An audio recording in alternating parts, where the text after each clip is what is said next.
सॉपामेटो, सॉपामेटो, सॉपामेटो। ये सॉपामेटो है क्या और ये कैसे काम करता है?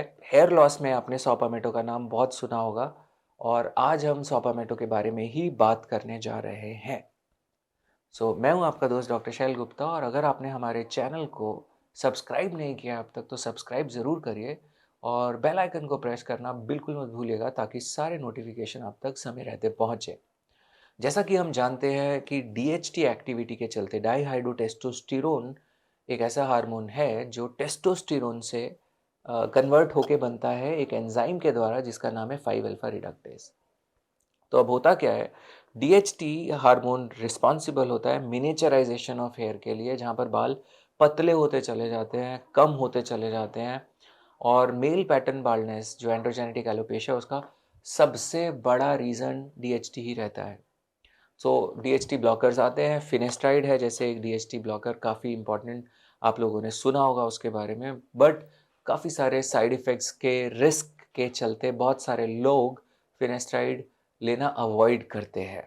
और फिनेस्ट्राइड के बारे में और जानकारी आपको ये आई बटन पे भी मिल जाएगा और नीचे डिस्क्रिप्शन में जाएंगे तो आपको पूरी सीरीज़ मिलेगी कैसे ये दवा फिनेस्ट्राइड भी आपके हेयर लॉस की जर्नी में कारगर साबित होती है और क्या लिमिटेशंस होते हैं, कैसे ये हेयर ट्रांसप्लांट तक के रिजल्ट्स को बड़े तरीके से प्रभावित कर सकती है। तो वापस सॉपामेटो पर आते हैं।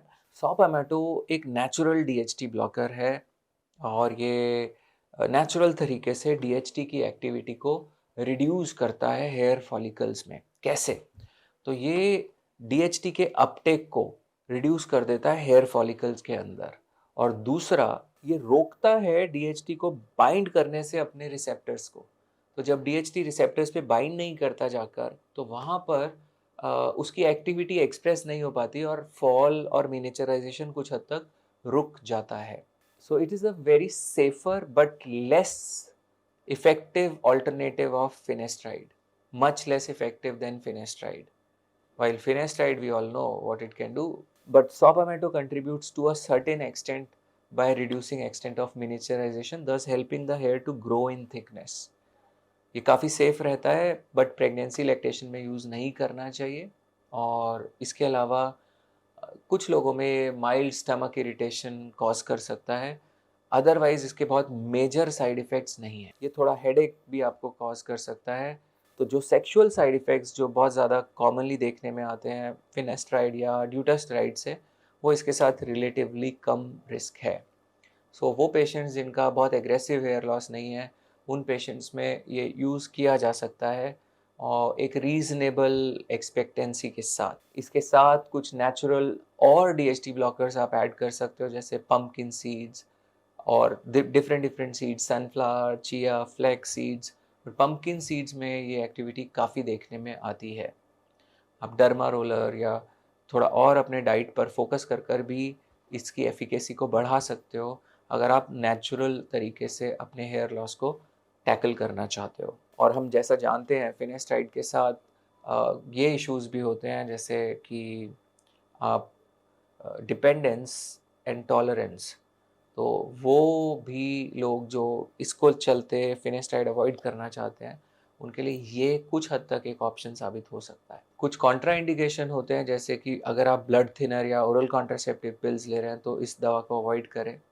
और जैसा हमने बोला कि ये हेयर थिकनेस को कुछ इम्प्रूव कर सकता है, फॉल को कम कर सकता है और ओवरऑल एक डेंसिटी को कुछ हद तक इम्प्रूवमेंट दे सकता है जो विजुअली आप देख पाएंगे, जज कर पाएंगे। तो अगर आप का सॉपामेटो के साथ कोई भी एक्सपीरियंस है तो मैं चाहूँगा आप शेयर करें नीचे कमेंट सेक्शन में। और अगर आप चाहते हैं कि हम किसी और विषय पर, किसी और दवा पर आपसे कुछ डिस्कस करें, कुछ बताएं, तो आप नीचे कमेंट सेक्शन में डाल सकते हैं। वैसे हमारे चैनल पर आप ऑलमोस्ट 700 वीडियोस पाएंगे जो बहुत डिटेल में डिस्कस करते हैं हेयर लॉस को और हेयर ट्रांसप्लांट को और दूसरे सॉल्यूशंस को जो हेयर लॉस के लिए हैं, तरह तरह के दवा, पीआरपी और सब चीज़ें। तो अगर आपने चैनल को सब्सक्राइब नहीं किया है तो ज़रूर सब्सक्राइब करें और ये चैनल आपको काफ़ी वो इन्फॉर्मेशन देगा जो आपके लिए जानना ज़रूरी होगा। और डिटेल में जानना चाहते हैं तो हमारी वेबसाइट है www.satyahair.solutions.com, आप वहाँ जाकर विज़िट कर सकते हैं। आपको बहुत सारे ब्लॉग्स, लिंक दिया है डिस्क्रिप्शन में, सब मिलेंगे। और आप अगर अगर थॉरो रिसर्च करने के मूड में है तो ज़रूर समय यहाँ वहाँ बर्बाद करने की बजाय कंसोलिडेटेड इन्फॉर्मेशन के लिए जाएं, और ये आपको काफ़ी हेल्प करेगी। इसके साथ we end this video and I hope it helps. Thank you, love yourself.